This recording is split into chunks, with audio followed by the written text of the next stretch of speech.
Bismillahirrahmanirrahim. Assalamualaikum warahmatullahi wabarakatuh. Alhamdulillah wassalatu wassalamu ala Rasulillah wa ala alihi wa sahbihi wa man da'a bi da'watihi wastanna bi sunnatihi ila yaumil liqa'i rabbih wa ba'd. Bapak-bapak, ibu-ibu, alim ulama, suri pandai, hadirin hadirat yang beserta di gelar yang cinta dapat disebut nama, insyaallah kita semua hamba-hamba yang dimuliakan Allah Subhanahu wa taala. Amin ya rabbal alamin. A'udzubillahi minasyaitonir rajim. Allah bersumpah dalam Al-Qur'an. Setiap kali Allah bersumpah, dia bersumpah dengan makhluk yang besar-besar, yang luar biasa. Wasyamsi wa duhaha, syamsi matahari, wal qamari idza talaha, qamar bulan, wal ardi wa ma, wal ardi bumi, wan najmi idza hawa, bintang-bintang. Dan ada pula Allah bersumpah wal baitil ma'mur, demi al baitul ma'mur. Al baitul ma'mur adalah bangunan yang terletak setentang dengan Ka'bah. Ka'bah di bawah, dia di atas. Andai dijatuhkan batu kerikil dari atas, tepat jatuh pas ke atas Ka'bah. Nabi SAW bersabda bahwa Nabi Adam AS ketika melihat Al-Baitul Ma'mur, satu hari malaikat bertawaf 70,000 malaikat yang tawaf di sekeliling Al-Baitul Ma'mur dengan mengucapkan tasbih mengagungkan Allah. Subhanallah walhamdulillah wa la ilaha illallah wallahu akbar. Subhanallah walhamdulillah wa la ilaha illallah wallahu akbar. Makanya ketika Allah menciptakan Adam, apa kata malaikat? Ataj'alu fiha man yufsidu fiha wa yasfiku dima. Kenapa engkau ciptakan makhluk di atas muka bumi? Mereka hanya akan membuat kerusakan, mereka hanya akan menumpahkan darah. Wa nahnu nusabbihu bihamdika wa nuqaddisu lak, kami bertasbih. Jadi ada jamaah bertanya, Pak Ustaz, wahyu kan sudah berhenti 1400 tahun ya. Kalau begitu Jibril itu pensiun lah Pak Ustaz. Malaikat itu tugas utamanya bertasbih, tugas sampingannya bawa wahyu, mencabut nyawa, menurunkan hujan, meniup sangkakala, menjaga surga, menjaga neraka. Jadi kalau hari ini wahyu sudah putus, bukan berarti dia tidak ada kerjaan. Karena fungsi malaikat adalah nusabbihu bihamdika, bertasbih mengagungkan Allah. Makanya ketika kita bertasbih subhanallah, subhanallah, subhanallah, amal kita sama dengan amal malaikat. Ketika kita dengar petir berbunyi, maka kita dianjurkan mengucapkan doa subhana man yusabbihu bihim ra'du wa bihamdi, maha suci yang kilat pun bertasbih. Ternyata kilat bertasbih. Ketika Nabi membelah pelepah kurma, ditancapkannya ke atas makam. Ya Rasulullah, lima fa'alta hadza? Kenapa kau lakukan ini? Qad ghafarallahu laka ma taqaddama min dhanbika wa ma ta'akhkhara. Kenapa kau lakukan ini wahai Rasulullah? Lima fa'alta hadza? Kami tidak pernah melihat engkau melakukan ini. Apa jawab Nabi? Innahuma la yu'adzabani. Dua makam ini sedang diazab. Wa ma yu'adzabani fi kabir.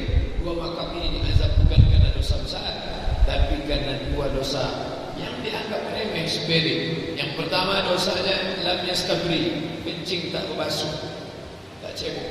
Yang satu lagi dosanya yafshi bin namimah, omongan si A dibawa oleh si C kepada si B, berantem si B dengan si A gara-gara lidah si C.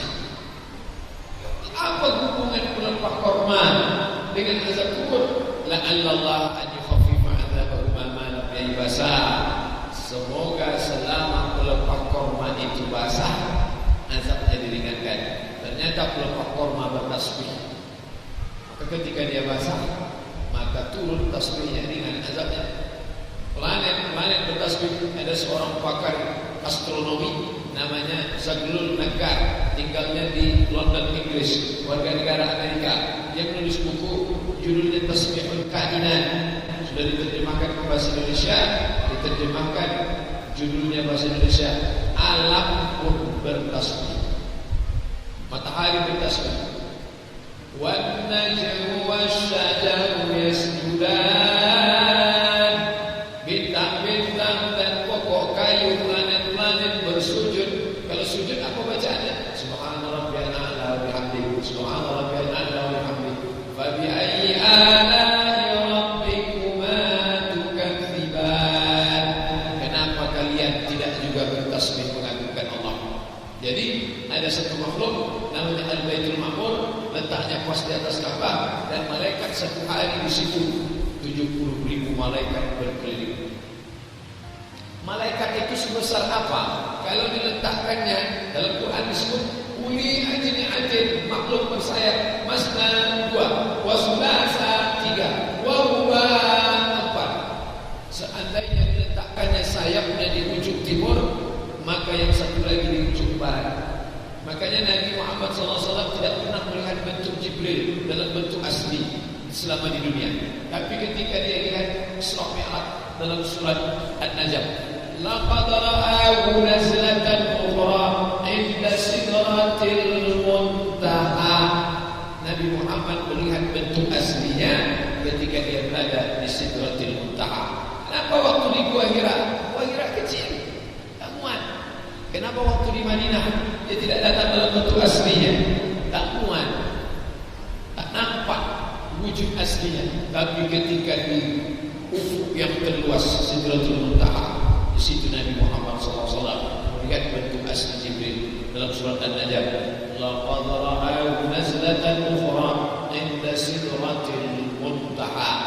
Makanya makhluk yang paling kecil, yang paling kecil, sebesar debu, tak sampai sebesar butiran debu, tapi degilnya minta ampun. Malaikat sebesar planet bertasbih, bintang-bintang bertasbih, matahari bertasbih, bulan bertasbih, alam semesta bertasbih, petir bertasbih.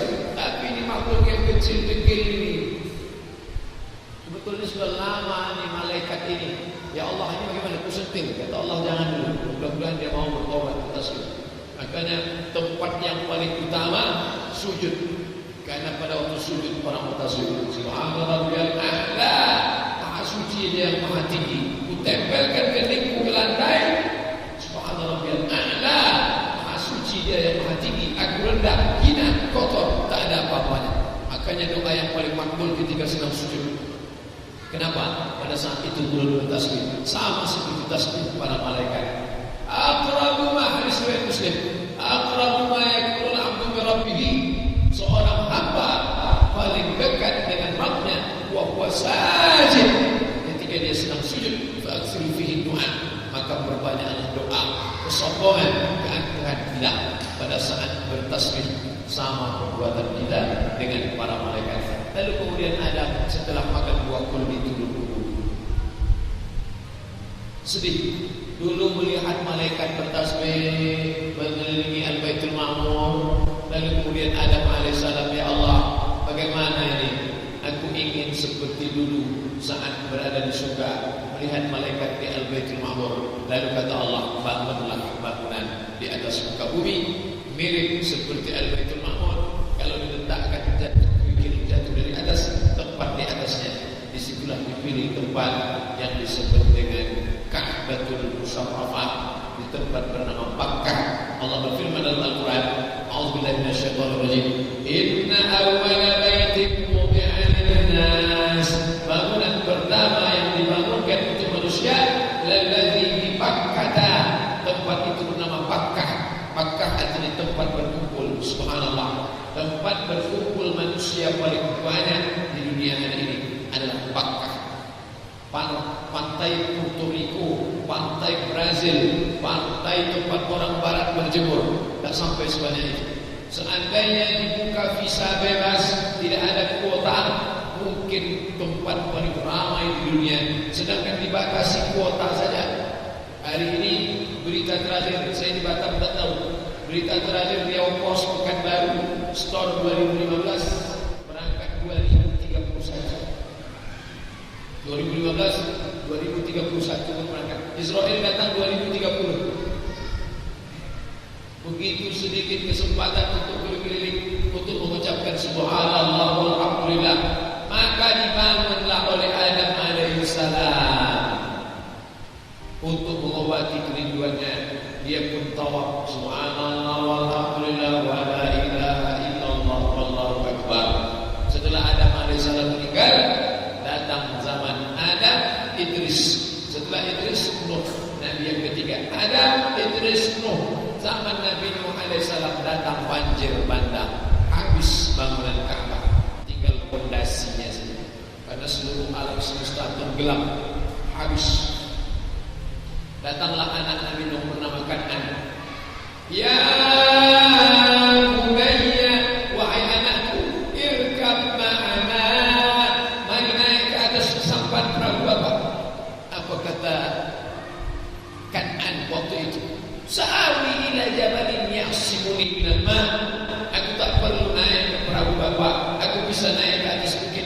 Ini hujan, dia sangka hujan gerimis, ternyata hujan 40 hari 40 malam, tenggelam alam semesta, habis, dan bangunan Ka'bah hancur, tak tersisa sama sekali. Jadi masih ada fondasi-fondasi. Allah Ta'ala sesuai dengan kudrat iradatnya, ada Idris, Nuh, Sadiq, Ilyas, Ilyasa, dia tidak ada urus itu.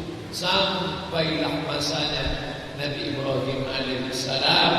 Setelah sampai masanya tiba, maka kata Allah, wa idh yarfa'u Ibrahimul qawaida minal baiti wa Ismail. Ingatlah ketika Ibrahim dan anaknya Ismail mengangkat pondasi. Tak disebut membangun, karena sebelum Ibrahim dengan Ismail, bangunan itu memang sudah ada. Jadi kalau ada orang yang mengatakan yang membangunnya Ibrahim, bukan. Karena Ibrahim sendiri tidak disebut membangun. Ketika Ibrahim mengantarkan anaknya yang masih kecil dari kejauhan, dia tinggalkan anaknya bersama istrinya Hajar. Saat itu dia berdoa kepada Allah. Apa kata Nabi Ibrahim? Rabbi, ya Allah, inni askantu min zurriyati, aku tinggalkan anakku jauh, fi wadin ghairi dhi zar'in, di lembah yang tak ada tanaman, kering kerontang. Fi wadin ghairi dhi zar'in, di lembah yang tak ada tanaman. Inda baitikal muharram, di samping rumah. Saat Ismail kecil, rumah itu sudah ada. Jadi kalau ada orang mengatakan yang membangunnya Ismail, bagaimana mungkin Ismail bangun sedangkan dia masih kecil, bangunan itu sudah ada? Artinya fondasinya sudah ada. Makanya doa Nabi Ibrahim, inni askantu min zurriyati, aku tinggalkan anakku yang masih kecil, fi wadin ghairi dhi zar'in, di lembah yang tak ada tanaman, inda baitikal muharram, di samping rumahmu yang mulia. Muharram artinya mulia, bulan Muharram bulan mulia, di samping rumahmu yang mulia. Tapi waktu itu fondasinya saja petak, bangunan tak ada. Setelah anak itu lajang, barulah diperintahkan Allah Subhanahu wa taala, wa iz yarfa'u Ibrahim, ingatlah ketika Ibrahim yarfa'u, mengangkat fondasinya ke atas, tapi tangga tak ada, pokok kayu tak ada, kering, gurun pasir, tangga tak ada. Maka dia berdoa kepada Allah, kata Allah, tegaklah engkau di atas batu itu, nanti batu itu akan naik turun ke atas. Tegaklah Nabi Ibrahim ke atas batu, bulat. Begitu Nabi Ibrahim tegak, lunak batu itu dia pijak seperti semen yang belum kering. Tercetaklah dua cetakan tapak kakinya. Itulah maqam Ibrahim yang menghadap ke arah Ka'bah. Tapi kalau kita lihat, kita intip, tak nampak lagi jejak-jejak kakinya, karena sudah dibalut emas macam dua terompah kayu saja. Naik kaki Nabi Ibrahim, maka naik batu itu, maka dia susun lagi bangunan Nabi Ibrahim alaihissalam bersama anaknya Ismail. Setelah dia bangun sempurna, lalu dia suruh panggil, wa'adzin, azan, memanggil, wa'adzin, panggil, wa'adzin finnas, panggil semua manusia. Setelah kau panggil, ya juga di jalan, mereka akan datang berjalan, berjalan kaki. Wa'ala kulli dhamir, naik onta yang kurus. Kalau sudah kau panggil mereka, mereka akan datang, walaupun berjalan kaki, walaupun naik onta yang kurus. Ya'ti nabi kulli fajjin amik, mereka akan datang dari lembah yang paling dalam. Naiklah atas bukit namanya Jabal Abi Qubais. Kalau kita naik ke atas bukit Safa, menghadap ke arah Ka'bah, Allahu Akbar, Allahu Akbar, Allahu Akbar, la ilaha illallah wahdahu, shadaqa wa'dahu, wa nasara 'abdahu, wa azza jundahu, wa hazama al-ahzaba wahdahu. Pas tempat di belakang kita, itulah Jabal Abi Qubais. Bukit yang paling besar di kota Makkah dua. Pertama Jabal Abi Qubais, yang satu lagi Jabal Quraiqian. Jabal Quraiqian dengan Jabal Abi Qubais. Di atas Jabal Abi Qubais inilah pusat tarekat Naqsabandiyah. Orang Riau mengambil tarekat itu naik ke atas. Nama orang Riau yang mengambil tarekat itu Syekh Abdul Wahab Rokan, mengambil dari gurunya bernama Syekh Sulaiman Zuhdi. Terjadi revolusi King Saud pada tahun 1926. Mereka tidak suka dengan tarekat. Akhirnya Raja Fahad memotong bukit itu dan dibuatlah istana di atas. Maka tidak ada lagi. Maka sekarang kalau kita mau mengajar jemaah, Bapak Ibu sekalian, itu adalah bukit tempat Nabi Ibrahim dulu di atas memanggil iman manusia. Hai Bani Adam, aku diperintahkan Allah memanggil kalian. Di mana Pak Ustaz manggilnya itu di atas? Kok nggak ada bukit lagi? Itu bukit dulu. Sekarang sudah dipotong. Sekarang menjadi istana. Makanya salah satu yang dilakukan pemerintah yang berkuasa sekarang adalah menghilangkan bekas-bekas sejarah. Di antaranya masjid. Dulu di atas itu ada masjid namanya Masjid Bilal bin Abi Rawah, masjid hilang. Lalu kemudian tempat-tempat sejarah hilang. Okelah, sejarah masa lalu. Tapi yang jelas disitulah Nabi Ibrahim alaihissalam memanggil. Kalau engkau sudah panggil mereka, hai Ibrahim, mereka akan datang walaupun berjalan kaki, walaupun naik onta yang kurus, min kulli fajjin amiq, dari lembah yang paling dalam. Terbukti panggilan Nabi Ibrahim itu bukan tanggung-tanggung. Dipanggilnya nenek moyang kita naik kapal laut, berangkat 1 bulan, pulang 1 bulan. Jamaah haji Indonesia baru kenal naik pesawat 1977. Sebelum 1977, 39 tahun yang lalu, sebelum itu orang naik kapal laut, berangkatnya sebulan, di sana sebulan, pulang sebulan, 3 bulan. Makanya banyak yang berangkat lajang, pulang nikah di kapal, bertemu tiap hari. Sebulan di atas kapal punya berangkat lajang, pulang menikah. Berangkat yang sudah nikah, pulang nikah lagi. Macam-macam mereka. Sebelum berangkat diazankan, Allahu Akbar, Allahu Akbar. Kenapa diazankan? Tadi ada status pagi sebelum berangkat, saya baca status orang. Katanya ini jamaah haji diazankan mengada-ngada, nambah-nambah ibadah, bid'ah ini. Akhirnya saya sebutkan 6 kitab. Disebutkan dalam kitab Hasyiah Qalyubi wa Amirah, disebutkan dalam kitab Al-Minhaj, disebutkan oleh Imam Fulan, disebutkan 6 kitab menyebutkan bahwa azan itu tidak hanya untuk manggil orang sholat. Menurut mazhab Syafi'i, ketika perang berkecamuk, azan. Ketika ada orang gila, azan. Ketika ada orang diganggu setan, azan. Itu dalilnya dari mana? Qiyas. Karena dalam hadis dikatakan ketika azan dikumandangkan, maka setan-setan lari terkentut-kentut. Makanya kalau ada orang kerasukan setan, azan ke telinga, Allahu Akbar, Allahu Akbar, lari setan. Makanya azan itu mesti kuat. Allahu Akbar, Allahu Akbar, setan pada lari. Makanya kalau ada orang azan pelan, Allahu Akbar, kata setan dia serius apa enggak itu? Jadi azan itu bukan cuma manggil orang sholat. Di situ disebutkan azan ketika mengiring pasukan perang, azan ketika ada angin kencang, azan. Tapi saya habis. Yang tak setuju, yang tak setuju nolaknya bukan pakai dalil, malah caci maki sumpah serapah. Apa boleh buat? Yang penting saya sudah menjelaskan bahwa orang mau musafir itu diazan. Yang mau buat dia buat. Itu ada dalam mazhab Syafi'i. Yang tak mau buat dia tak apa-apa. Daripada kalau dia berangkat diiringi dengan kiam racun kucing garong, bagus dengan azan. Nah, ini tentang masalah berangkatlah mereka menyambut panggilan Nabi Ibrahim alaihissalam. Bapak Ibu yang dimuliakan Allah, Ibrahim luar biasa perjalanan hidupnya.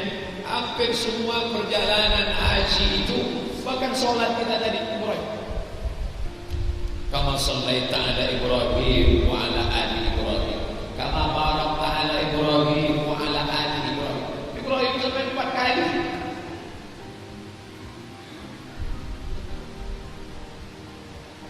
Inna salati wa nusuki wa mahyaya wa mamati lillahi rabbil alamin la syarika lahu wa bidzalika umirtu wa ana minal muslimin. Ngaku muslim, tapi sebelum itu yang diucapkan adalah ucapan Allahumma ta Ibrahim wajhat wajhiya lilladzi fatara as-samawati wal arda hanifan musliman wa ma ana minal musyrikin. Hanifan, aku condong hanya kepada kebenaran. Aku tidak condong kepada berhala, aku tidak condong kepada hantu, aku tidak condong kepada harta. Hanifan, aku hanya condong kepada kebenaran. Musliman, aku tidak berserah diri kepada kerja, aku tidak berserah diri kepada harta, aku tidak berserah diri kepada kuasa. Musliman, aku hanya berserah diri kepada Allah. Wa ma ana minal musyrikin, aku tidak mempersekutukan Allah. Ucapan kita dalam iftitah tadi adalah ucapan Allah untuk Nabi Ibrahim. Orang Kristen mengatakan Ibrahim itu Kristen, orang Yahudi mengatakan Ibrahim itu Yahudi. Tarik menarik, Ibrahim itu Yahudi, Ibrahim itu Yahudi. Kata Kristen, Ibrahim itu Kristen. Dibantah Allah, maka Ibrahim Yahudiyan, Ibrahim bukan Yahudi. Wala Nasraniyan, Ibrahim bukan Nasrani. Ibrahim bukan Yahudi, bukan. Ibrahim bukan Nasrani, bukan. Karena begitu dia siapa? Walakin kana hanifan, dia condong kepada kebenaran. Musliman, dia hanya berserah diri kepada Allah. Wa ma kana minal musyrikin, dia tidak syirik. Oleh sebab itu, dari mulai sholat kita Ibrahim sampai namanya kita sebut kama shallaita ala Ibrahim wa ala ali Ibrahim, kama barakta ala Ibrahim wa ala ali Ibrahim. Dan perjalanan naik ke atas bukit Safa, pergi ke atas bukit Marwah, itu semua adalah perjalanan Ali Ibrahim, keluarga Ibrahim. Ditinggalkan Nabi Ibrahim alaihissalam dalam keadaan kering kerontang, air tak ada. Hajar memegang ujung kaki. Nabi Ibrahim sudah naik ke atas onta. Dia mau balik ke Palestina. Dari Makkah ke Palestina masih rata sampai naik onta 1 bulan. 1 bulan naik onta. Ustaz Al-Mukarram berangkat haji dulu naik kapal laut 2 hari 2 malam. Dari Kairo ke terusan Suez naik bis 6 jam. Dari terusan Suez naik Wadi Nil ke Jeddah 2 hari 2 malam. Nabi Ibrahim naik onta 1 bulan. Ketika Nabi Ibrahim sudah naik ke atas onta mau pulang, istrinya tinggal. Datang Hajar megang ujung jubah, ditariknya ujung jubah Ibrahim. Apa kata Hajar? Allahu amaraka bihadza, ini yang nyuruh engkau ini Allah atau yang lain? Nabi Ibrahim sedang sedih naik onta mau pulang. Istri di bawah pegang ujung jubah. Allahu amaraka bihadza, apakah Allah yang nyuruh engkau melakukan ini? Hajar mau memastikan ini perintah Allah atau perintah istri tua. Allahu amaraka bihadza. Apa kata Ibrahim? Ibrahim cuma menjawab satu kata, na'am, yes, ya. Saat itu juga Hajar melepas. Idzan lan yuti'ana. Kalau memang dia yang nyuruh, dia tidak akan menyia-nyiakan kami. Yang meninggalkan kami pencari rezeki, yang menjaga kami, yang memberi rezeki. Kenapa kami mesti takut? Yang meninggalkan kami si pencari rezeki. Ibrahim namanya tukang cari rezeki. Yang menjaga kami, yang memberi rezeki.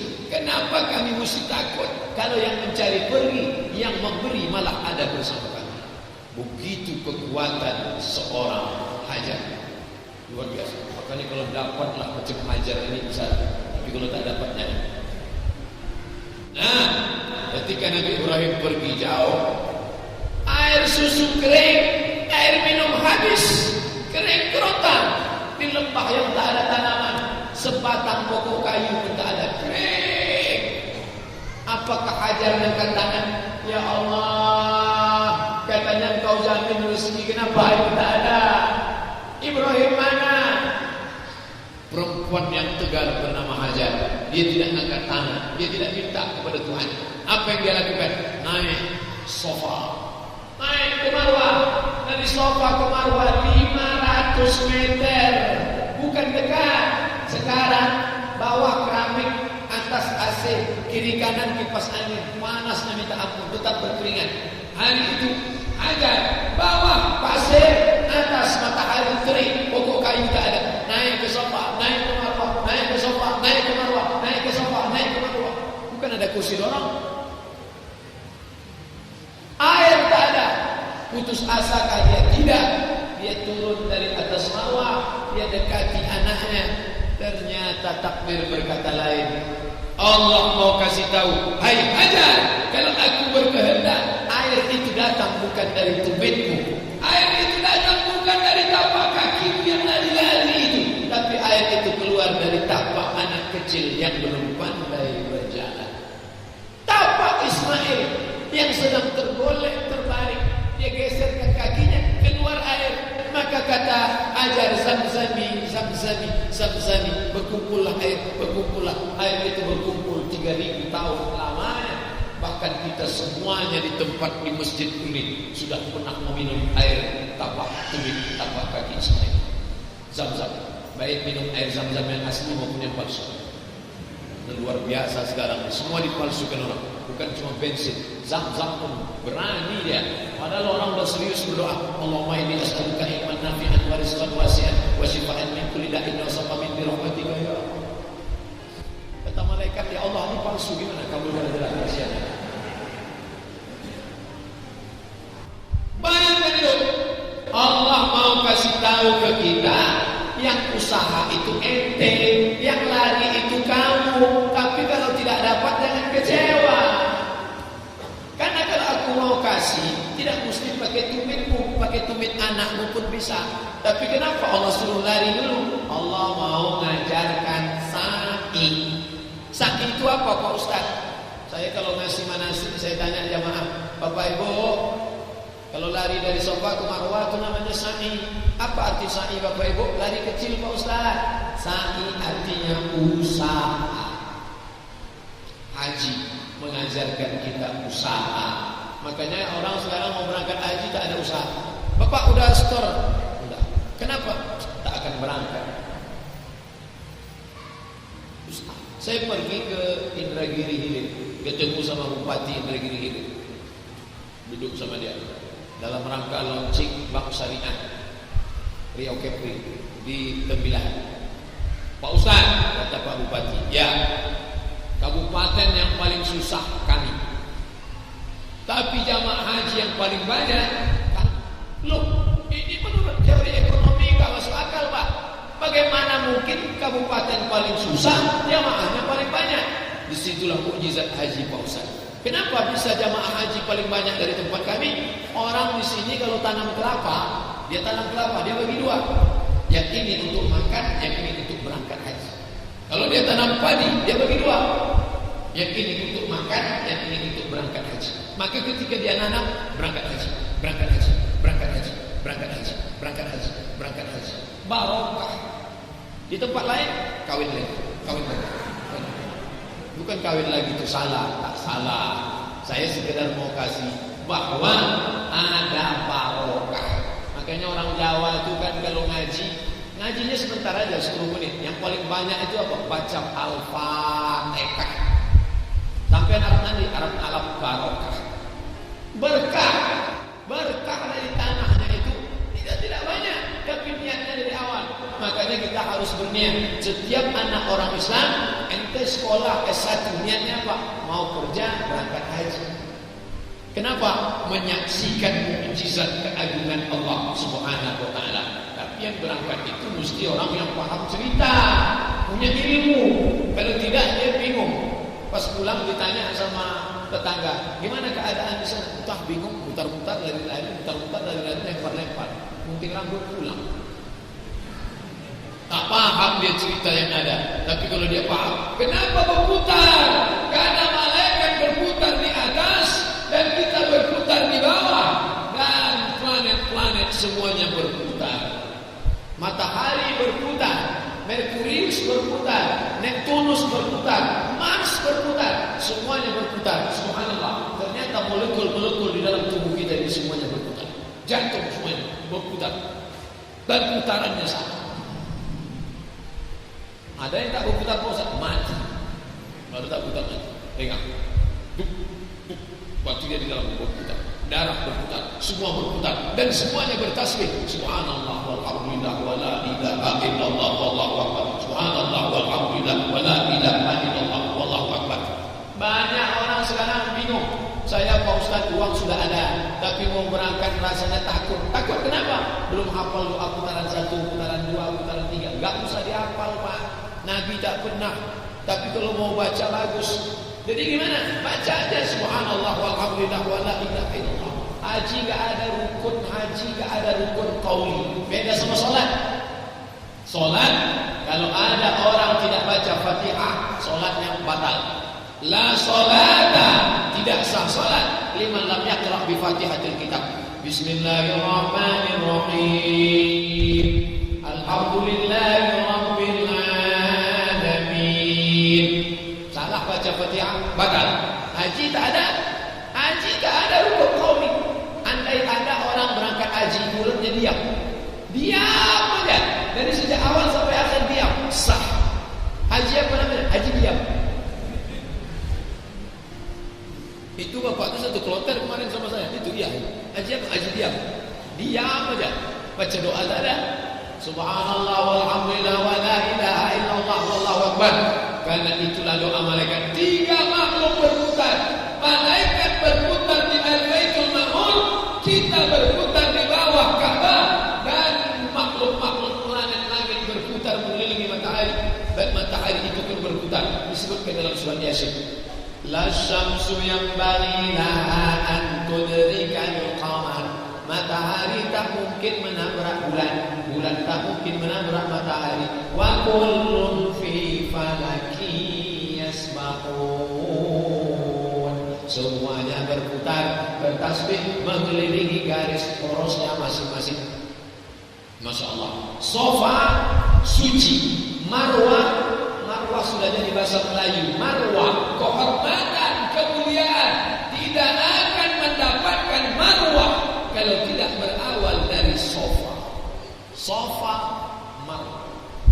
Salat tidak sah kalau tidak sofa. Airnya suci, pakaiannya suci, badannya suci, tempatnya suci.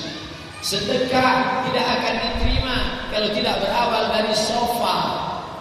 Duit haram dipakai sedekah. Innallaha thayyibun la yaqbalu illa thayyiban. Allah Maha suci, Dia tidak menerima yang suci-suci. Haji, duit haram, dibawa ke Makkah, menangis di pintu Ka'bah. Labbaik Allahumma labbaik, labbaik Allahumma labbaik. Apa kata malaikat menjawab? La labbaik wa la sa'daik. Engkau tak dapat panggilan, engkau tak dapat pahala, engkau tak dapat kebahagiaan.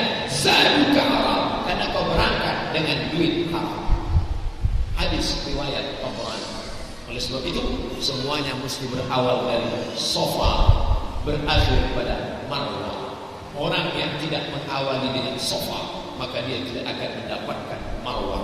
Tapi inti dari sofa dan marwah adalah sa'i, perjuangan. Orang tidak diajarkan mengangkat tangan, hanya pasrah dan berdoa. Tapi juga orang tidak boleh angkuh dan sombong. Di saat Hajar naik ke sofa, sudah naik ke marwah, sudah tak ada.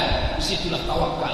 Ada saat-saatnya dalam hidup ini kita diputuskan dengan ikatan pada manusia.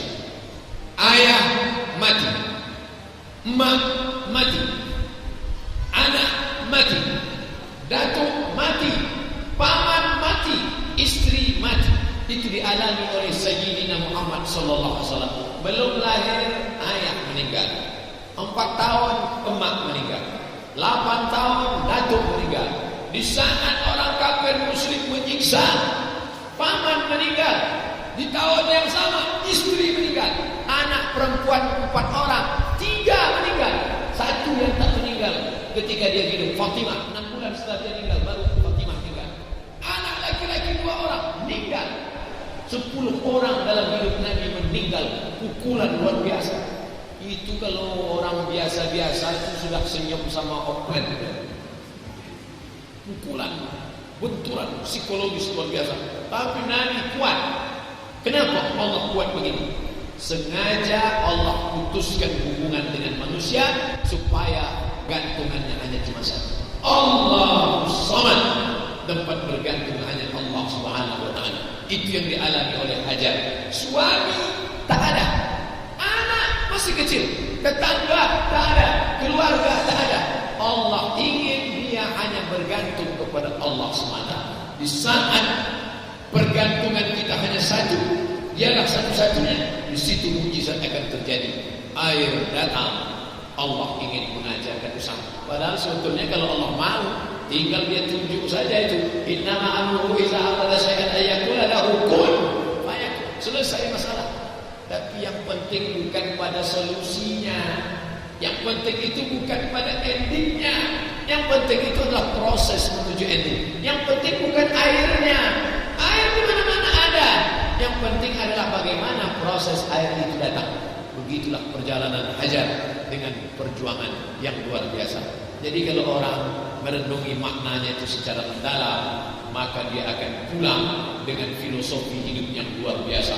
Perjuangannya, tawakalnya, doanya, tasbihnya, dan yang terpenting adalah ketika dia berada di tanah lapang yang amat sangat luas, miniatur padang mahsyar. Yang dipakai pakaian kematian. Ibu-ibu pakai pakaian putih, mayat. Yang laki-laki tidak ada berjahit, di bawah selai, di atas selai. Tidak ada pakaian berjahit, pakaian mayat, pakaian kematian. Menggabungkan siang dan malam. Tergelincir matahari tanggal 9. 7 jam, bukan lama. Menunggunya 16 tahun, tapi di sana hanya 7 jam. Jam 1, jam 2, jam 3, jam 4, jam 5, jam 6, jam 7. Salat jamak qasar zuhur dengan asar, salat jamak qasar maghrib dengan isya. Di saat itulah dia sedang menyatukan siang dan malam di padang mahsyar. Yauma la yanfa'u malun, hari itu tak ada gunanya anak, wala banun, tak ada guna harta, tak ada guna anak, illa man atallaha biqalbin salim, kecuali orang yang datang menghadap Allah membawa hati yang bersih, bersih dari hasad, bersih dari sum'ah, bersih dari takabur, bersih dari syirik, bersih dari kufur, bersih hati yang bersih. Itulah yang dibawa menghadap Allah. Pakaiannya putih, seputih hatinya yang bersih menghadap Allah SWT. Makanya andai ada orang yang stroke, mohon maaf, andai ada orang yang sakit, andai ada orang yang terbaring, ia tetap dibawa dari rumah sakit Aziziyah, naik ambulan sampai ke tengah padang Arafah, kap ambulan dibuka, hanya setengah jam, 1 jam, tutup, bawa pulang.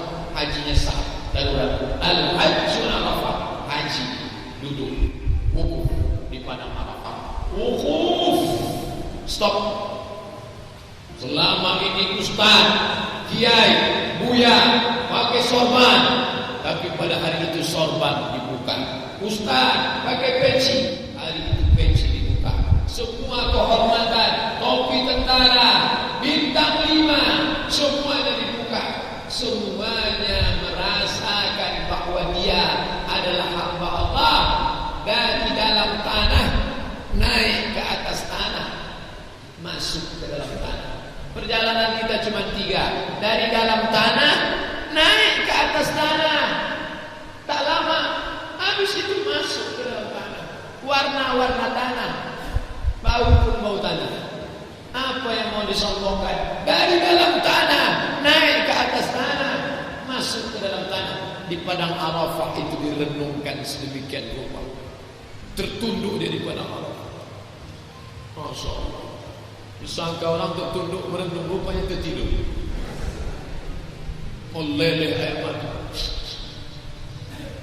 Apa yang kau sedihkan? Mengenang kematian. Bagaimana aku nanti menghadap Allah Subhanahu wa ta'ala. Miniatur pada masa. Betul, haji yang sampai kepada puncak hakikatnya menghilangkan keangkuhan, menghilangkan kesombongan, menghilangkan kemunafikan, menghilangkan bersih.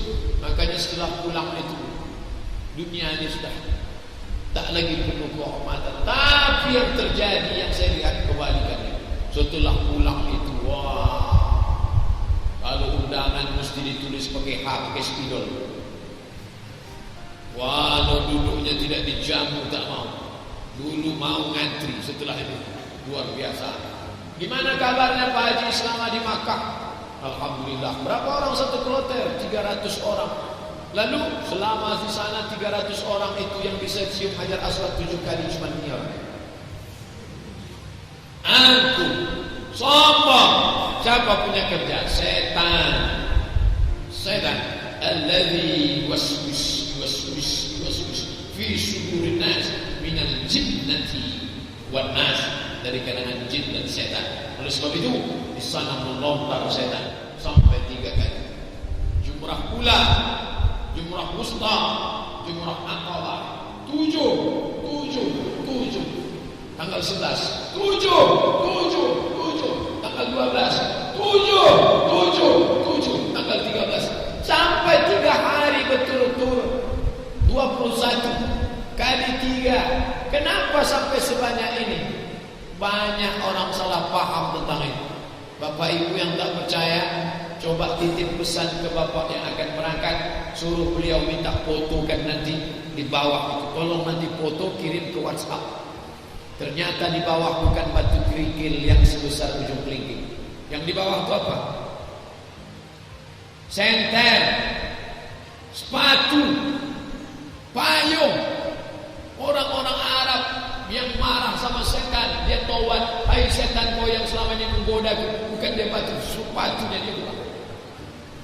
Melempar setan dalam keadaan kesetanan.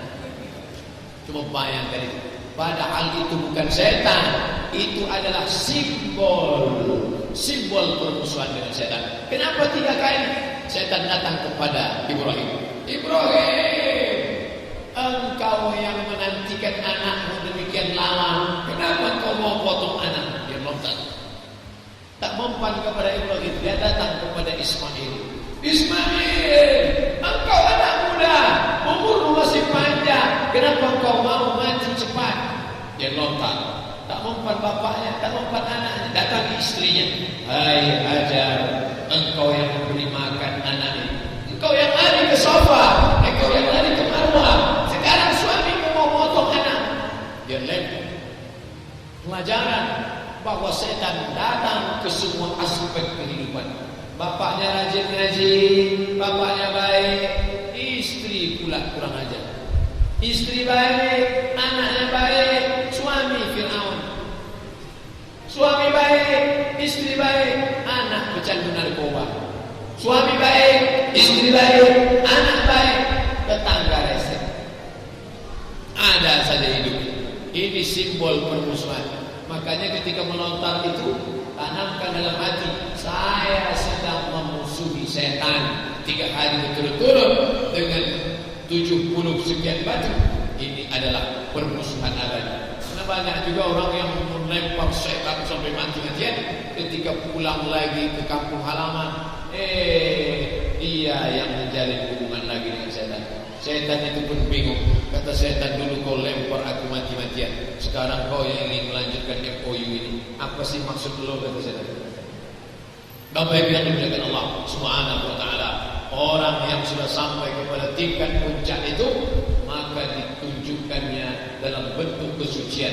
Bagaimana? Rambut ini habis, cukur habis.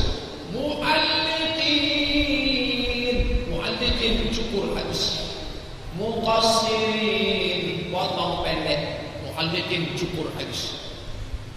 Barbershop, dekat dari pintu Marwah, belok kanan, nampak barber shop. Saya masuk ke dalam. Begitu sampai di dalam, tanya sama tukang, halak?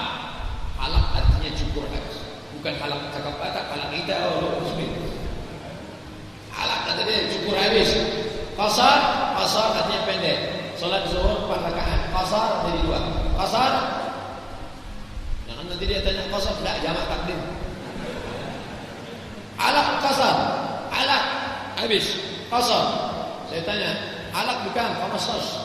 Kalau halak berapa? 15 riyal. Halak. Saking kencangnya saya sangka hilang kulit kepala saya. Masih ada. Apa maknanya? Tumbuh rambut yang baru, yang selama ini mengirimkan dosa, persis seperti anak yang baru lahir. Tumbuh rambut yang baru, semangat baru, hidup baru, rambut baru, iman baru, keyakinan baru, akidah baru, semangat baru. Bini tetap lama. Semangat baru. Bagi laki-laki, adapun bagi perempuan, jangan pula mentang-mentang saya bilang cukur habis, datang ibu ke dicukurnya habis. Balik ke Batam, kenapa ada akli masuk desa ni kata suami? Yang perempuan ujung kepangnya saja dirata. Diratakan. Begitulah simbol-simbol. Kalau tak dipahami simbol-simbol ini dengan baik, orang membingungkan. Gimana perjalanan selama di sana Pak Haji?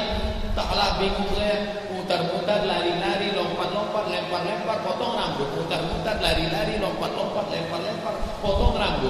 Banyak betul larangannya. Cabut bulu hidung, potong kambing. Gatal rambut, potong kambing. Saya bawa jamaah sampai di Makkah. Saya tengok mereka udah pakai jaket semua. Yang perempuan pakai daster, nyendok makanan. Loh, ini belum tawar. Kenapa pakai daster? Enggak boleh Pak Ustaz, enggak boleh. Ganti. Ganti baju putih lagi. Bapak yang pakai jaket, buka jaketnya. Itu kok udah pakai peci, buka. Jadi gimana kami ini Pak Ustaz? Denda yang tertinggi potong kambing 600 riyal kali 3 1.800.000. Kalau nggak sanggup Pak Ustaz, kasih makan 6 fakir miskin. Berapa itu? 90 riyal. Kalau nggak sanggup Pak Ustaz, puasa 3 hari. 1, 2, 3. Kalau nggak sanggup puasa 3 hari, berdosa. Kami pilih dosa aja lah Pak Ustaz. Lama saya termenung. Astagfirullah. Orang sudah tak takut lagi sama Allah SWT. Begitulah yang terjadi. Na'udzubillah. Tidak ada rasa takut sedikit pun kepada Allah SWT. Makanya yang ditanamkan saat ibadah itu adalah merasakan rasa takut. Hidup punya kita, bulunya punya kita. Jangankan satu biji, semuanya tanggal untuk apa? Apa masalahnya? Tapi kita sedang mengikuti aturan Allah. Rambut saya mau saya garuk, mau saya cabut, apa salahnya? Aturan Allah. Ambil, makan daging, nyangkut dagingnya, cabut. Duri pokok korma, kena bayar dam. Nampak burung merpati. Dulu di Batam suka menembak burung, nampak burung merpati lempar pakai batu, mati.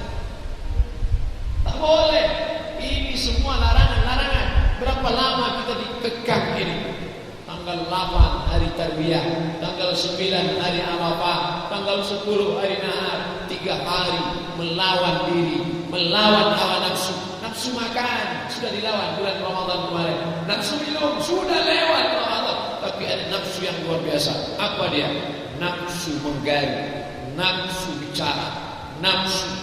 Makanya nanti kalau ada yang ngajak bicara, naik bis dari Bir Ali ke kota Makkah 8 jam. Selama di jalan, pembimbing paling talbiyah 5 menit. Labbaik Allahumma labbaik, labbaik la syarika lak labbaik, innal hamda wan ni'mata lak wal mulk la syarika lak. Habis itu dia pun ngantuk. Lupa pula dia matikan mikrofon. Maka kita jangan ikut. Kita tetap talbiyah. Ambil tu tasbih. Labbaik Allahumma labbaik. Subhanallah.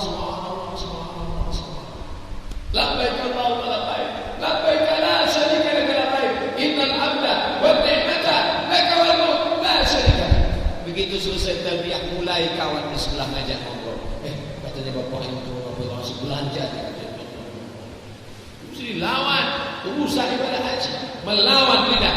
Faman farada fihinnal hajja, siapa yang melaksanakan haji, fala rafatha, jangan melakukan seksual, wala fusuqa, jangan melakukan perbuatan fasik, wala jidal. 3. Rafas, seksual. Fusuk, semua perbuatan batin, mungkar, buruk, jelek, tak bagus. Jidal, mulut. Banyak pegang tas. Datang orang ngajak ngobrol, katanya Pak Anu, subhanallah, subhanallah. Karena kalau kita ikut melawan, katanya jangan ngomong. Kita ikut ngomong juga langsung. Datang pula yang sebelahnya, katanya labbaik Allahumma labbaik. Begitulah perjalanan itu sampai ke sana, bolak-balik ke masjid, bolak-balik ke masjid, subuh, zuhur, asar, maghrib, isya, jalan kaki dari Aziziyah. Mau rebut-rebutan bis sama orang Turki tak kuat. Orang Turki besar-besar 2 kali senggol tumbang. Jalan kaki dah, kaki retak-retak, pecah-pecah, hitam, hitam. Balik ke Batam, tapi hajinya tenang. Yang satu lagi tak pernah ke masjid, makan tidur, gumuk putih. Apa kata orang? Inilah yang mabrur. Padahal makan tidur lagi. Yang hitam, kena azab, tengok hitam. Padahal itulah yang bolak-balik ke masjid. Kita tak bisa menilai orang dari tampilan fisik. Nahnu nahkumu bis-zawahir. Kita menilai hanya zahirnya saja. Wallahu yatawalla as-sarair. Allah Ta'ala yang menilai rahasia, sir, sarair, segala rahasia yang ada di hadapan Allah Subhanahu wa Ta'ala. Bapak Ibu yang dimuliakan Allah, semua yang tak mustahil terjadi. Saya mandi di sungai, masih kecil. Rumah saya dekat sungai, mandi di sungai telanjang. Selesai mandi sungai, biru di bibir, kedinginan di tepi sungai. Datanglah bapak-bapak naik sampan pulang dari sawah. Dipegangnya kening saya. Tengoknya tai lalat. Kau berangkat haji nanti? Berangkat haji, pulang saya ke rumah. Mak, aku berangkat haji nanti. Ketawa mak saya. Mana ada berangkat haji? Tadi ada bapak-bapak, aku mandi sungai, dia tengok ada tai lalat. Katanya nanti berangkat haji. Aku berangkat haji nanti. Ketawa mak saya. Mana mula mungkin berangkat haji? Singkat cerita, saya sekolah taman SD, sekolah tinggal di rumah makcik saya. Semuanya berangkat haji tahun itu. Makciknya berangkat, suaminya berangkat, anaknya berangkat, nantunya berangkat, semua berangkat. Saya tinggal di rumah sendiri. Dipanggil sama dia, Somad, sini. Iya makcik. Berani di rumah sendiri? Oh tak berani saya. Mau ikut sama kami? Maulah. Coba tanya guru di sekolah, boleh tak izin 40 hari? Tanya, Pak Kepala Sekolah, ya boleh saya izin 40 hari. Mau kemana? Mau pergi haji? Boleh, boleh. Pergi. Saya berangkat haji kelas 2 SMP, umur 15 tahun. Bulan Mei 1992. Semua orang katakan tak mungkin. Mak saya katakan tak mungkin. Saya berangkat. Jadi kalau ada orang katakan tak mungkin, saya sudah melakukannya. Mungkin. Tidak ada yang tak mungkin. Jadi kalau kata orang tak mungkin, berapa banyak orang sampai ke tanah suci kata orang tak mungkin, tapi mungkin kata Allah. Haji apa nak? Haji Abidin atas biaya dinas. Haji Mansur, halaman rumah kena gusur. Saya itu tak haji apa namanya, itu jelas saya berangkat. Sampai ke Mesir 1998 kuliah sampai di Mesir. 98 ke Mesir, 99 2000. Tahun 2000 tanya-tanya kawan. Dekat tak Mekah dari sini? Oh jauh, 2 hari 2 malam. Berapa ongkosnya? $100.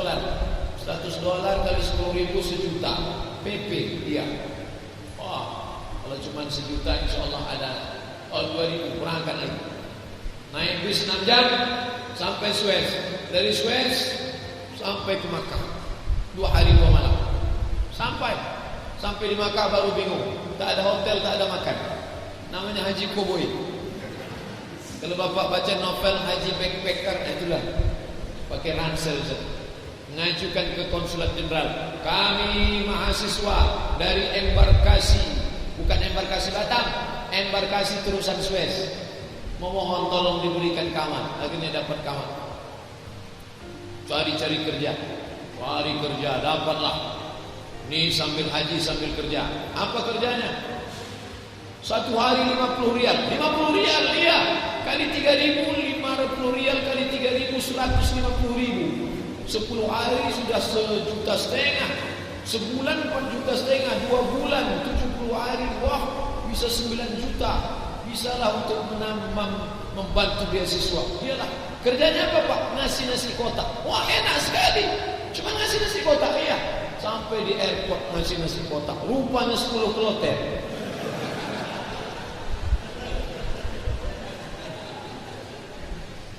Sudah kerja kami. Kalau Al-Mukarram Ustaz enak. Dia tak pernah susah. Kami pontang panting. Tahun 2000 Haji Koboi. 2002 seluruh mahasiswa Kairo dapat jatah 100 orang. Mahasiswanya 2.400. Mau dibagi 100. Akhirnya 25 orang cuma satu. 25 orang cuma satu. Mahasiswa Riau jumlahnya 75 orang. Waktu itu kita belum misah lagi. Riau dengan Kefri cuma 75 orang. Jatah 3. 75 orang jatah 3. Diambil ketua pula 1. Tinggal 2 yang mau berangkat, anak kelas tingkat 4 banyak betul. Somad ikut daftar, ikutlah. Ini diundi nih, dia undi lah buat nama. Goncang. Abdul Somad berangkat lagi. Jadi kalau ada orang mengatakan tak mungkin, siapa bilang tak mungkin? Semuanya mungkin. Berangkat ke Maroko kuliah, sampai di Maroko, Maroko tak ada beban. Maroko bisa berangkat tiap tahun karena mahasiswanya cuma 30 orang, jatah 14. Malah ditawari berangkat. Mau berangkat? Enggak Pak, saya mau kuliah dulu. Nanti takutnya berangkat kuliah tinggal. Baru tahun kedua baru berangkat. Tidak ada beban. Disangka tak berangkat, berangkat.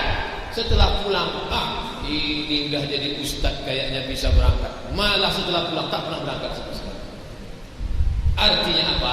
Jangan terlalu berharap pada ada. Jangan putus harap ketika tak ada.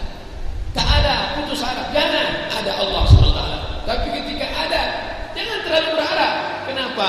Karena Allah SWT kalau dia mau memberi, kalau Allah mau membukakan, tak ada yang bisa menutupkan. Kalau Allah mau menutup, tak ada yang bisa membukakan. Tapi itu semua tergantung sa'i, usaha dan doa kepada Allah SWT. Bapak Ibu yang dimuliakan Allah, di balik ibadah-ibadah itu ada rahasia-rahasia yang ingin diajarkan Allah dari Khalik kepada makhluk dengan perantaraan ibadah. Tadi kita mulai jam 8, sekarang jam 9 lewat 10. Pas 40 menit. Itu yang dapat saya sampaikan kepada malam hari. Kalau ada nanti Bapak Ibu ditanya orang, siapa tahu siapa tadi Ustaz Abdul Somad, apa ceritanya? Pokoknya sejak mulai Nabi Adam sampai Nabi Ibrahim, sampai dipotongnya Jabal Abi Qubais, membahas tentang rahasia di balik perjalanan spiritual teragung terbesar di dunia, yaitu bernama ibadah haji. Setiap orang Islam yang lahir dalam hatinya yang paling kecil pasti ada ingin ke sana. Kenapa? Karena ketika dia sholat menghadap, fawalli wajhaka syatral masjidil haram. Walaupun dia pengemis, walaupun dia tukang kardus, walaupun dia tukang asongan, dalam hatinya pasti ada dia ingin berangkat. Makanya berapa banyak orang yang tidak pernah ke Masjidil Haram tapi tercatat sebagai orang yang haji. Kenapa? Karena dia mati dalam keadaan ada niat dalam hatinya. Berapa banyak orang yang sampai ke sana tapi tidak haji. Kenapa? Karena rusak ibadahnya, karena perbuatan dosa. Mudah-mudahan kita termasuk orang yang niat dalam hati sampai dua-duanya kita dapat. Itulah yang dapat saya sampaikan kepada malam hari ini. Yang baik-baik dari Allah, yang tak baik dari hamba Allah yang baik. Terima kasih atas segala perhatian. Mohon maaf atas segala kesilapan. Assalamualaikum warahmatullahi wabarakatuh.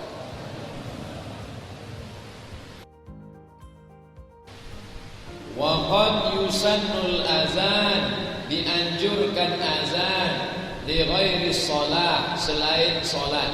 Pertama, al-mahmum, orang yang sedang susah hati.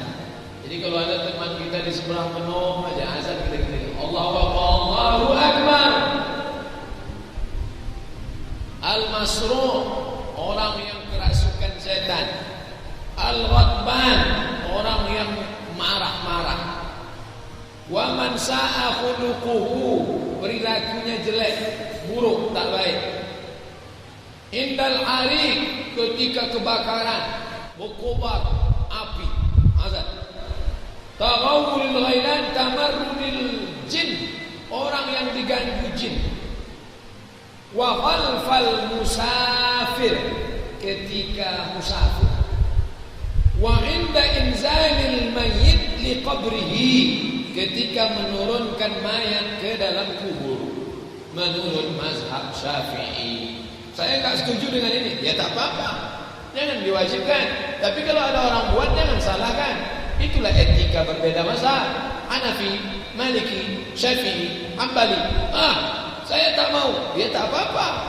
Tapi kalau ada orang buat jangan diejek. Ulama-ulama besar, para imam-imam, ahli mujtahid, dalam kepalanya semua Quran, hadis, ijma, qiyas, syar'u man qablana, sadu zara'i, qaul sahabi, istihsan, istishab, 10 dalil pengambilan hukum. Jadi jangan sikit-sikit Quran sunnah, Quran sunnah, Quran sunnah. Itu pengkerdilan Islam. Belajar kitab usul fikih, 10 pengambilan Quran, hadis, ijma, qiyas, satu muqabalana, satu syar'i, qaul sahabi, istihsan, istishab. Wallah. Ada jawaban itu dari Quran, ada jawaban itu dari hadis, ada jawaban itu dari qiyas, ada jawaban itu dari ijma. Contoh, kenapa kita sholat ngangkat telunjuk? Mana ayatnya? Ayat tak ada. Ayat orang-orang beriman angkatlah telunjuk, tak ada. Adanya di mana? Hadis. Contoh yang kedua, kenapa tak boleh makan? Kenapa tak boleh pakai ganja? Mana ayatnya? Tak ada. Hadis tentang ganja tak ada. Lalu dari mana? Qiyas. Ini saya sebutkan dalil pengambilan qiyas. Qiyasnya kemana? Kalau khamar tak boleh, maka ganja pun tak boleh. Karena jenisnya beda, tapi tujuannya sama, menghilangkan fungsi akal. Nah, tentang masalah kenapa ke kiri, ada tak ayat Quran? Hai orang-orang beriman, kamu disuruh putar ke kiri karena begini-begini. Tak ada. Ada dalam hadis, tak ada. Ada dalam qiyas, tak ada. Ulama berusaha menjawab, ada. Apa jawabannya? Karena tempat yang paling mulia di dalam badan manusia, ala fil jasadi mudghah, ketahuilah di dalam jasadmu itu ada segumpal. Idza saluhat saluhal jasadu kulluh, kalau yang segumpal itu baik, maka yang lain ikut jadi baik. Wa idza fasadat fasadal jasadu kulluh, kalau yang segumpal itu rusak, maka yang lain ikut rusak. Ala wahyal qalb, dia adalah hati, besarnya sebesar genggam, letaknya 2 jari di bawah susu. Di mana letaknya? Di kiri. Maka tempat yang paling dekat ke kiri, maka dia diputar di kiri. Tapi bukan hadis, hadis ada. Jangan nanti balik jawab Ustaz Somad, ada tuh hadisnya riwayat Sahih Bukhari. Nanti dibilang saya mengada-ngada hadis palsu. Pendapat ulama, tempat yang paling. Makanya ada dalam mazhab Syafi'i meletakkan tangan pun di sebelah kiri. Buka dalam kitab Al-Fiqh Islami wa Adilatuh. Allahu Akbar. Mazhab Syafi'i 2 letak tangan. Pertama di atas pusat, di bawah dada. Allahu Akbar. Versi kedua di atas jantung, karena itu tempat yang paling mulia. Allahu Akbar. Jadi alasannya kenapa diletakkan tangan di atas jantung? Hadis riwayat Ibnu Khuzaimah. Itu yang dipakai mazhab Syafi'i, disebutkan oleh Syekh Wahab Zuhaili dalam kitab Al-Fiqh Islami wa Adilatuh. Tapi jawabannya karena itu tempat paling mulia. Ada juga orang ketika ditanya, kenapa kamu letakkan di sini? Karena ketika Ali ditikam darahnya keluar, dia tahan. Jadi kenapa putarnya ke kiri? Karena mendekatkan tempat yang paling mulia kepada tempat yang paling mulia, berputarlah dia. Itulah jawaban yang diberikan ulama. Nabi tak ada memberikan jawaban, Allah dalam Quran tak ada. Mungkin supaya orang berijtihad. Wallahu a'lam bishawab. Terima kasih Pak Ustaz. Wassalamualaikum warahmatullahi wabarakatuh. Waalaikumsalam warahmatullahi wabarakatuh. Mencampur dua mazhab itu namanya talfiq. Ta lam fa ya qaf. Talfiq, mencampur dua mazhab, tiga mazhab dalam satu ibadah. Apa hukum talfiq Pak Ustaz? Apa hukum talfiq? Tiga pendapat ulama. Ekstrem kanan tidak boleh talfiq. Ekstrem kanan harus satu mazhab. Ini ekstrem kanan. Ekstrem kiri terserah aja. Ekstrem kiri liberal, mau pakai Hanafi, Maliki, Syafi'i, Ja'fari, Zuhri, Laisi, Tawari, As-Sawri, bebas. Ini ekstrem kiri, liberal dalam masalah mazhab, bukan liberal jaringan Islam liberal, enggak. Liberal dalam masalah mazhab. Yang kanan harus satu mazhab. Yang kiri bebas saja, pilih sesuka hati. Yang tengah boleh bersyarat. Saya yang tengah, saya boleh bersyarat. Syaratnya pertama, harus mengerti mazhab. Ngerti dia mazhab, belajar perbandingan mazhab. Yang kedua, tidak saling membatalkan. Kalau saling membatalkan tak bisa.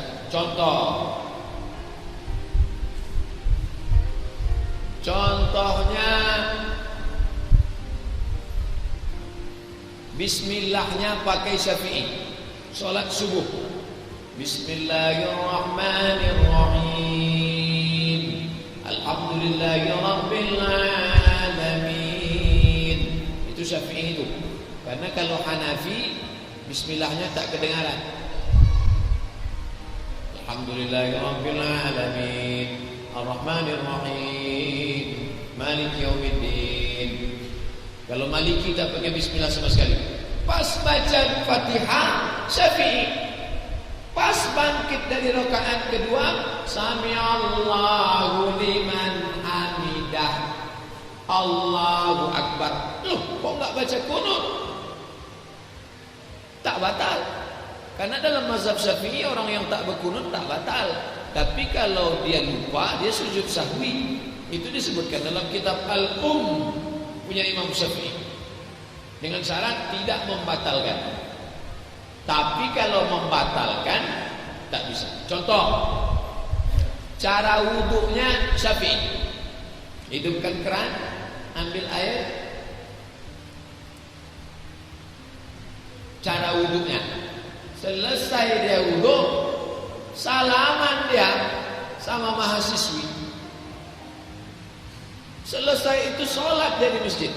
Allahu Akbar. Loh, bapak kok enggak wuduk lagi? Kata dia, wuduk saya tak batal. Tapi bapak tadi salaman. Menurut mazhab Maliki, kalau tak nafsu tak batal. Saya tak nafsu nengok mahasiswi itu tak cantik, kata dia. Ini tak bisa. Karena cara wuduknya tadi cara wuduk Syafi'i. Cara membatalkannya pindah ke Maliki. Secara Syafi'i dia sudah batal. Bingung saya Pak Ustaz. Kalau bingung tak usah campur mazhab. Ini tentang masalah campur-campur mazhab. Dah selesai. Yang paling selamat satu mazhab. Masalah kedua, apakah yang terlintas di hati, terbersit di pikiran itu dihitung malaikat apa tidak? Turun ayat. Wa in tubdu ma fi anfusikum aw tukhfu yuhasibukum billah. Segala yang kau simpan dalam hatimu itu akan dihisab. Lillahi ma fis samawati wa ma fil ardh. Wa in tubdu ma fi anfusikum, apakah kau cakapkan yang di hatimu, autufu atau kau simpan, yuhasibukum billah, engkau akan dihisab. Ketika ayat itu turun, sahabat ramai-ramai datang menjumpai Nabi. Kalau yang dalam hati dihisab, kami tak sanggup ya Rasulullah. Kalau semua yang terlintas di pikiran, terlintas di hati, semuanya dihisab, kami tak sanggup ya Rasulullah. Turun ayat, la yukallifullahu nafsan illa wus'aha. Kalau cuma terlintas sedikit-dikit tidak apa-apa, itu makna la yukallifullah. Jadi kalau ibu marah sama bapak, sikit aja tak apa-apa, itu namanya marah silent. Tapi jangan dipeturutkan. Sikit marah, astagfirullah. Tapi kalau dipeturutkan, ngedumel, pokoknya marah itu kalau disimpan, dia berkristal, menjadi jantung koroner, menjadi diabetes mellitus, menjadi sakit macam-macam. Dilepaskan aja. Speak up. Tengok iklan Sariwangi, ngomong, Mas, Papa, apa-apa katanya. Iklan Sariwangi, ngomong. Iklan close up, speak up. Suruh ngomong, talking, bicara. Jangan talkless, bicara. Talkless iklan rokok, dia tak bicara, rokok. Suruh bicara. Jadi kalau ada yang tak selesai, diajak bicara. Duduk bersama, meja makan, sambil minum. Mau dibawa kemana hubungan kita ini? Wallahu a'lam bishawab. La ilaha illallah. Sekelompok orang berkumpul, fayad'u ba'duhum berdoa semua, wa yu'minuhum sa'iruhum, diaminkan oleh yang lain, illa ajalahumullah, Allah mengabulkan doa mereka. Itulah dalil doa bersama. Lalu orang mengatakan, apa dalilnya doa bersama? Itulah Nabi Musa berdoa, diaminkan oleh Nabi Harun. Ya Allah, tolong kami menghadapi Fir'aun. Kata Nabi Musa, amin. Kata Nabi Harun. Sebutkan dalam tafsir Ibnu Katsir. Makanya doa bersama bagus. Makanya kalau kita sedang duduk habis makan, sudah selesai, ayo kita berdoa. Ala hadhihi al-Fatihah. A'udzu billahi minasy syaithanir rajim. Bismillahirrahmanirrahim. Alhamdulillahi rabbil alamin. Arrahmanir rahim. Maliki yaumiddin. Iyyaka na'budu wa iyyaka nasta'in. Ihdinas siratal mustaqim. Siratal ladzina an'amta 'alaihim ghairil maghdubi 'alaihim waladdallin. Amin. La tad'a lana dhanban illa ghafartah. Segala dosa kami ampunkanlah ya Allah. Wala 'aiban illa satartah. Segala aib cacat kami tutupilah ya Allah. Wala musafiran illa wasaltah. Saudara kami yang akan musafir ke tanah suci, ke tempat yang jauh, sampaikan ke tujuan dengan selamat ya Allah. Wala maridan illa syafaitah. Yang sakit berikan kesembuhan ya Allah. Wala mayyitan illa rahimtah. Yang meninggal dunia, curahkan rahmat dan kasih sayang ya Allah. Wala hajatan min hawaijid dunia wal akhirah laka ridha wa lana fiha salah illa qadaitaha wa yassartaha. Segala hajat dunia dan akhirat, baik hajat itu bagi kami, mudahkanlah ya Allah. Allahumma inna nas'aluka salamatan fid din. Selamatkan kami dalam masalah agama. Afiatan fil jasad. Sehatkan badan kami. Wa ziyadatan fil ilm. Tambahkan ilmu kami. Wa barakatan fil rizq. Berkahi rezeki kami. Wa taubatan qabla al-maut. Berikan taubat sebelum mati. Wa rahmatan 'inda al-maut. Berikan rahmat ketika mati. Allahumma awwin 'alaina fi sakaratil maut. Ringankan kami ketika melewati sakaratul maut ya Allah. Wa najatna minan nar. Selamatkan kami dari api neraka. Wal 'afwa 'inda al-hisab. Maafkan kami ketika amal kami nanti dihisab di hadapan-Mu ya Allah. Allahumma ja'al akhir kalamina inda intihai ajalina. Jadikan ucapan terakhir kami ketika ajal kami sampai. Qaula la ilaha illallah. Rabbana atina fid dunya hasanah wa fil akhirati hasanah wa qina adzabannar. Wa sallallahu ala sayyidina Muhammadin wa ala alihi wa sahbihi wa sallam. Walhamdulillahi rabbil alamin. Taqabbalallahu minkum minna